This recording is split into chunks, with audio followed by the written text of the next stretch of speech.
QS Al-Araf ayat 140 melanjutkan jawaban Musa, apakah aku akan mencari Tuhan untuk kalian selain Allah, padahal Dia telah melebihkan kalian atas segala umat pada masa itu? Kalimat ini sederhana, tapi dalam tafakur batin, ia seperti palu yang memukul pusat ego. Dalam pendekatan tasawuf khususnya, ruh hikmah dari Ibnu Athaillah, asakan dari ayat ini menyentuh akar terdalam ma'rif. Tidak ada alternatif bagi Allah dalam sandaran hati. Perhatikan logikanya, mereka sudah diselamatkan, sudah melihat kuasanya, sudah dilebihkan, tapi masih ingin Tuhan tambahan. Secara batin, ini menggambarkan kondisi jiwa yang belum selesai dalam tazkiyatun nafs. Ia sudah merasakan karunia, tapi belum mengenal pemberi karunia secara hakiki. Kita sering seperti itu. Diberi nikmat, tapi hati justru terpikat pada nikmatnya. Diberi pertolongan,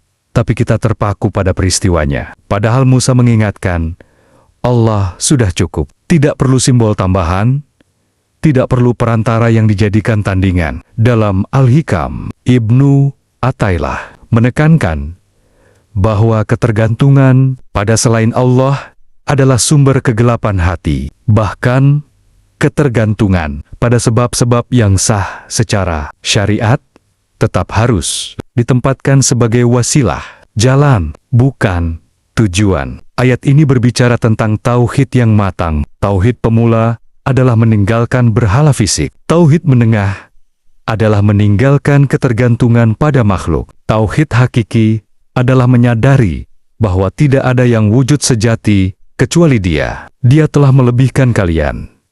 Ini juga peringatan halus. Kelebihan bukan bukti keistimewaan diri, tapi ujian kesadaran. Jika merasa istimewa, ego bangkit lagi. Dalam perjalanan ma'rifat, bahaya terbesar bukan kekafiran terang-terangan, tapi rasa cukup pada diri sendiri. Seolah-olah Allah bisa digantikan oleh sistem, tokoh, pengalaman, bahkan oleh konsep kita sendiri tentang Tuhan. Ma'rifatullah bukan mencari Tuhan versi pribadi. Ia adalah tunduk pada realitas yang sudah ada sebelum kita berpikir tentangnya. Ayat ini menegaskan, jangan mencari alternatif bagi yang absolut. Jika hati masih merasa perlu sandaran lain, berarti tauhid belum murni. Tapi, jika hati mulai merasakan bahwa semua yang dicari sebenarnya hanya refleksi dari Dia, maka perjalanan mulai memasuki kedalaman. Di situ tazkiyatun nafs bukan lagi sekadar membersihkan dosa, tapi memurnikan orientasi. Tidak ada lagi Tuhan tambahan dalam bentuk apa pun, baik itu ambisi, rasa aman,